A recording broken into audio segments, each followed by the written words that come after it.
श्री स्वामी समर्थ. विजयादशमीच्या सगळ्यांना खूप खूप शुभेच्छा. हा थोडं टेक्निकल प्रॉब्लेम झाल्यामुळे थोडा उशीर येतात, समजून घ्या. आपण इंग्रजी विषयापासून सुरुवात केली. इंग्रजीचं व्याकरण तुम्ही बघताच आहात, पण समांतर आपण वेगवेगळ्या विषयांकडे जाणार आहोत. अर्थात सगळ्यांना ज्या विषयाची भीती तो भूमिती. भूमिती म्हणजेच गणित 2 हो तुमचा. गणित 2 या विषयावरती बोलायला गेलं तर भरपूर आहे. खरं तर भूमिती ही आकृत्यांवर आधारलेली असते. आकृती, मिती, तुमचं पट्टी, पेन्सिल, त्रिकोण, वर्तुळ, बरंच बरंच काही आहे. मुलं आपण सगळीजण गोंधळ घालतात. अर्थात शिक्षक पण त्याच्यात भर पाडतात, पालकही भर पाडतात, बऱ्याच गोष्टी होतात. तुमच्यामध्ये बरंच कन्फ्युजन असतं. ते कन्फ्युजन दूर करण्याचा आम्ही छोटासा प्रयत्न करणार आहोत. अर्थात आम्ही सुरुवातच अशा एका गोष्टीने करणार आहोत, ती म्हणजे भौमितिक रचना. आता भौमितिक रचना करायची म्हटलं तर त्याच्यामध्ये फक्त आपल्याला असं विचार वाटतो की अरे पट्टी पेन्सिलने सगळं केलं म्हणजे झालं. तसं नाहीये बाळा. त्याच्यामध्ये खूप बारकावे आहेत, खूप नवीन नवीन छान छान गोष्टी आहेत. तर आपण आज त्याचा एक पहिला भाग करणार आहोत आणि त्या पहिल्या भागामध्ये आपण या सर्व गोष्टींचा उहापोह करणार आहोत. उहापोह म्हणजे चर्चा, बरं का. आणि त्यामध्ये तुम्हाला बारीक बारीक गोष्टी ज्या कळणार आहेत त्या नोट डाऊन करायला विसरू नका. तर चला तर मग सुरुवात करूया. जसं आपण ठरवलं होतं की भौमितिक रचना करायची आहेत, तर अर्थातच हे फळ्यावर काही शक्य नाही. तर आपण पूर्ण असं छानसा सेटअप केलेला आहे. आकृतीसाठी आवश्यक असलेली जी सामग्री आहे ती सर्व ठेवलेली आहे आपण. कंपासमध्ये असलेल्या बऱ्याचशा गोष्टी आहेत, त्या कशा वापरायच्या आणि त्यांचा वापर कसा करायचा हेही बऱ्याचदा मुलांना माहीत नसतं. तर इथे हा आपला कंपास बॉक्स आहे. तर त्या कंपास बॉक्स मध्ये सुद्धा कोनमापक, ज्याला डी म्हणता तुम्ही इंग्रजीमध्ये, काय एकेकांची नावं ठेवण्याची पद्धत. त्यानंतर आय थिंक प्रोटेक्टर म्हणतात ना त्याला. हा, व्हेरी गुड. हा आपला राऊंडर म्हणजे कंपास, ही कंपास बॉक्स आणि हा राऊंड म्हणे. तर ऍक्च्युअली बघायला गेलं तर हा सगळ्यात इम्पॉर्टंट आहे. अर्थातच पेन्सिल आपली महत्वाची आहे आणि मी आता जाणीवपूर्वक इथे 2 कंपास ठेवतोय. तुमच्या लक्षात येत असेल की एक जो कंपास आहे त्याच्यामध्ये पेन्सिल मोठी आहे आणि दुसऱ्यामध्ये छोटी आहे. हा सगळ्यात पहिला नियम जो आपण वापरणार आहोत. कंपासमध्ये कधीही पेन्सिल मोठी असू नये. त्याचं कारण असं आहे की पटकन आपल्याला सवय होते आणि आपण पेन्सिलला पकडूनच सगळं कंस काढणं आणि सुरू होतं. जे ज्याला मार्क करता तुम्ही जेवढा ते चाप काढले जातात किंवा आम्ही ज्याला टिक टिक 1 टिक टिक 2 म्हणतो आमच्या भाषेत, ते पुढे तुम्हाला ऐकायला मिळेलच. तर हे थोडस विचित्र होतं आणि कधी कधी खूप जास्त अंतर केल्यानंतर कधी कधी ही पेन्सिल इकडेही टच करू शकते आणि त्याची हालचाल होऊन आपल्याला अर्थातच आपलं मेजरमेंट चुकू शकतं, आपला हातही लागू शकतो, बऱ्याच गोष्टी असतात. म्हणून पेन्सिल शक्यतो शार्प असावी आणि सगळ्यात महत्वाचं कंपास पेक्षा थोडीशी छोटी असावी. एकदमही छोटी असू नये. तर आपण बघणार आहोत काही पायाभूत अशा मूलभूत अशा आकृत्या. आकृती काढताना सगळ्यात महत्वाची गोष्ट असते ती म्हणजे बिंदू. बिंदूपासून सुरुवात असते. बिंदूंचं स्थापन करणं, बिंदू स्थापन करणंच आपण करत नाही. हे जे बिंदू, ही सवय कुठल्याच विद्यार्थ्याला नसते आणि तेही मी आता दाखवणार आहे. त्यानंतर अजून एक सगळ्यात महत्वाची गोष्ट, आता बिंदूंपासूनच बनते रेषा आणि रेषेवर येतो रेषाखंड. कोणतीही आकृती किंवा कोणतीही गोष्ट ही आधाराशिवाय राहू शकत नाही.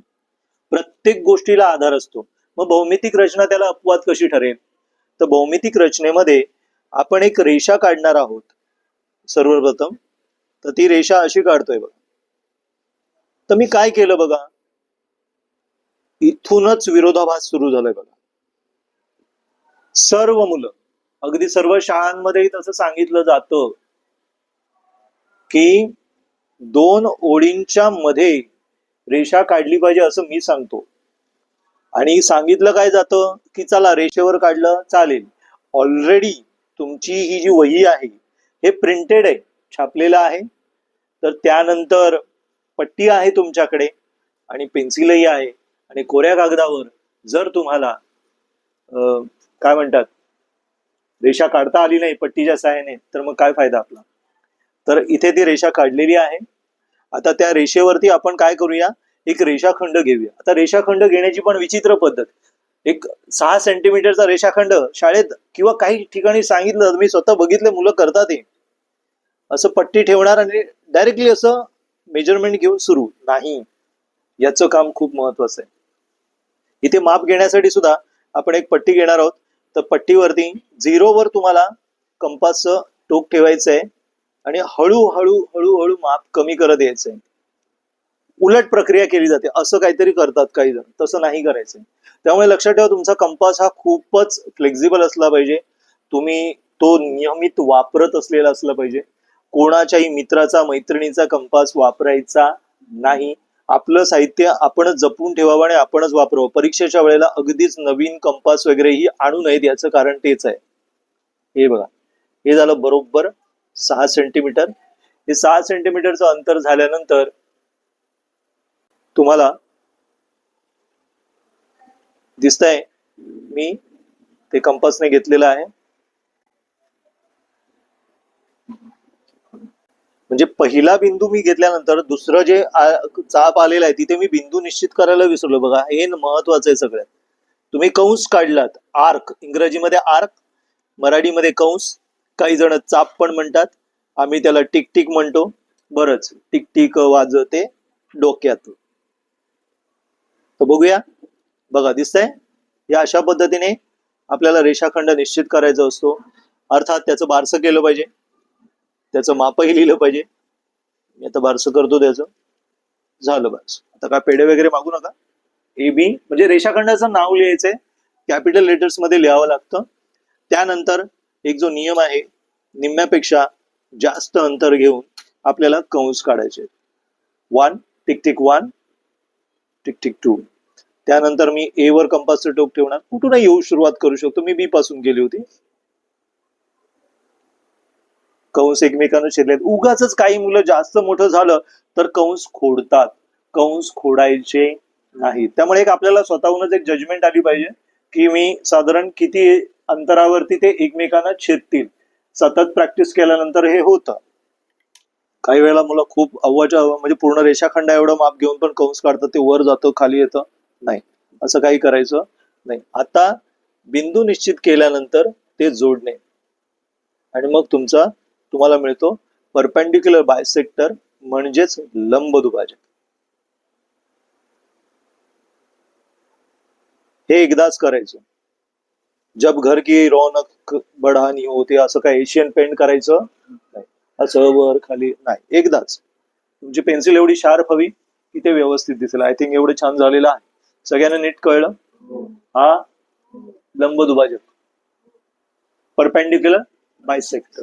मग आता हीच आकृती का शिकवली? खूप महत्वाची आहे. इयत्ता 9वी मध्ये पण हे खूप महत्वाचं आहे, 8वी मध्ये पण. मी तर हे म्हणेन की 5वी 6वीच्या विद्यार्थ्यांनी सुद्धा याची प्रॅक्टिस करायला हरकत नाही.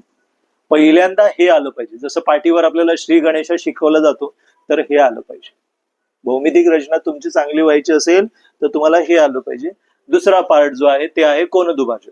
त्याच्याकडे पण जाऊया. इथेच करूया आपण, आपल्याकडे छान जागा आहे तर आपण ते करूया. त्याला एक असं आहे की तो नियम मी इथे ठेवत नाही. तो ते नियम इथेही वापरला तरी चालेल, पण आपण नको घेऊया, रेषेवरच घेऊया. कधी कधी काही ठिकाणी अपवाद असतो, तसा हा अपवाद आहे, मी इथे घेतलेला आहे. ठीक आहे. आता काय केलं बघा, इथे आपण त्याचं अधिक नाव घेऊया, बी घेऊया, आणि इथे आला सी, म्हणजे हा तुमचा रे झाला, किरण. बरोबर. शाहरुखची आठवण यायची तुला. किरण नको, हा नको. आता तुम्हाला मेजर करायचं असतं, कोणाचं माप मोजायचं असतं. इथेही बरीच मुलं गफलत करतात. आता तुम्ही बघा, कोण माप कुठे ठेवलं? तुमचा राऊंडर नाही, काय रे म्हणतात, प्रोटेक्टर. डी डी डी फॉर जाऊ देत, मी डी गँगवाले ऑल सगळे. तर बी वरती ठेवल्यानंतर तुमचा सी बिंदू कुठल्या दिशेला आहे? उजवीकडे. तो ज्या दिशेला असेल तिथून मोजायला सुरुवात करायचं. का बरं? कारण कोनमापकामध्ये 2 माप असतात बघा. तिथे बरीच मुलं कन्फ्युज होतात. हो की नाही? हा. मग त्यावेळेला काय होतं, आपण ज्या बाजूला दुसरा बिंदू आहे किरणाचा, ज्याचं बाण ज्या टोकाला आहे त्या बाजूने मोजायला सुरुवात. आता आपण बघूया 50 अंशाचा एक कोन काढूया. तर 0 आणि आला आहे हा 50. त्याला लगेच बाजूला केलं आणि मग आपण आता बिंदू निश्चित केलेले होतेच, आपण शिकलो आहोत ना आता बिंदू निश्चित करायला, जसं मगाशी सांगितलं तसं. हा झाला कोन आणि त्याचं नाव ABC. आता एकाच आकृतीमध्ये तुम्हाला अजून एक बेनिफिशियल गोष्ट म्हणजे तुम्ही 10वीला आहात म्हणून, 10वीच्या मुलाला मी सांगतोय म्हणून, तर एक प्रकार आहे ज्याच्यामध्ये तुम्हाला एकरूप कोन काढायचे असतात. कोनदुभाजकाच्या आधी आपण ते शिकून घेऊया, म्हणजे ह्या कोनाचा आपण नंतर कोनदुभाजक पण काढायला शिकू. ठीक आहे. तर त्याच्यामध्ये तुम्हाला काय करायचंय की कोनमापकाचा वापर न करता याच कोनाच्या मापा एवढा दुसरा कोन काढायचा आहे. कसं बरं करायचं हे, तर ते असं करायचं. आता मी नाव देतो त्याचं Q आणि इथे लिहिलंय R. ठीक आहे.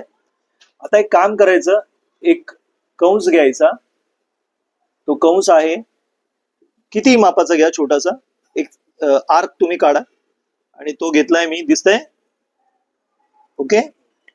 आपली मोठी पेन्सिल आली आपल्या हातात, तसं नाही झालं पाहिजे. ठीक आहे.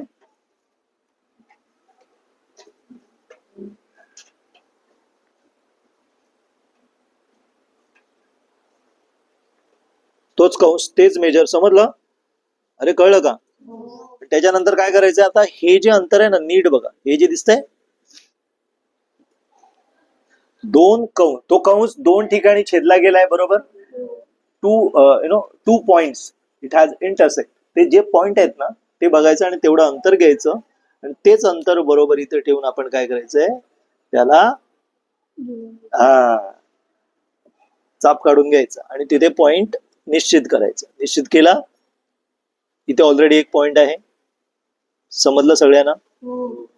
आणि मग आपला झाला एकरूप कोन. तर तुमची एक अशी आकृती आहे ज्याच्यामध्ये तुम्हाला खूप छोटे छोटे असे लहान लहान एकरूप कोन काढायचे.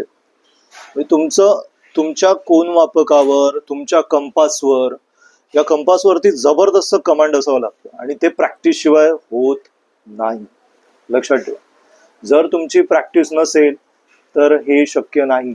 तुम्हाला तर दिसताना खूप छान फ्लुएंट वाटतायत, पण तुम्ही काढत असताना 10 वेळा तरी तुमच्या खोडरबरचा, ज्याला इरेझर म्हणतात, त्याचा वापर करताय. ते नाही झालं पाहिजे. तुमच्याकडे एवढं परफेक्शन आलं पाहिजे, खोडरबर वापरलाच नाही गेलं पाहिजे. आणि जरी तुम्ही तो वापरलात तरी वापरण्याची एक पद्धत असते. आता ही पट्टी आहे बघा, या पट्टी पेन्सिल आहे आणि पेन्सिल आणि आपण पट्टीने जी रेषा काढतोय, एकच पेन्सिल आहे. या पेन्सिलने ज्यावेळेला तुम्ही इतकं पुढे पकडताय त्यावेळेला तुमची रेषा कशी येते बघा. थोडस मी मागे येतो आणि तीच पेन्सिल आहे, त्याच्यामुळे त्याच्यावरती दाब जो आहे तो कमी येतो. पुढे तर गेल्यानंतर तुम्हाला दिसणारही नाही, एवढं मी बारीक ते काढू शकतो. आणि त्याचा वापर मी तुटक रेषा काढण्यासाठी करतो, ज्याला आपण डॉटेड लाईन्स म्हणतो. डॉटेड लाईन्स या अशा काढायच्या असतात. बरेच वेळेला आपण काढतो आणि खोडरबरने खोडत बसतो, हे नाही करायचं. आता हे खोडण्यासाठी पण एक वेगळ्या पद्धतीची आर्ट आहे. ती आर्ट आपण तपासून बघू शकतो की कसं खोडलं जातं. तर ते आहे, एक मराठीमध्ये म्हणतात त्याला एकस्पर्श पद्धत. तर ती अशी असते, तुम्हाला एका दिशेनेच खोडरबर घेऊन जायचंय. तुम्ही काय करता, पुढे जाता आणि मागे येता.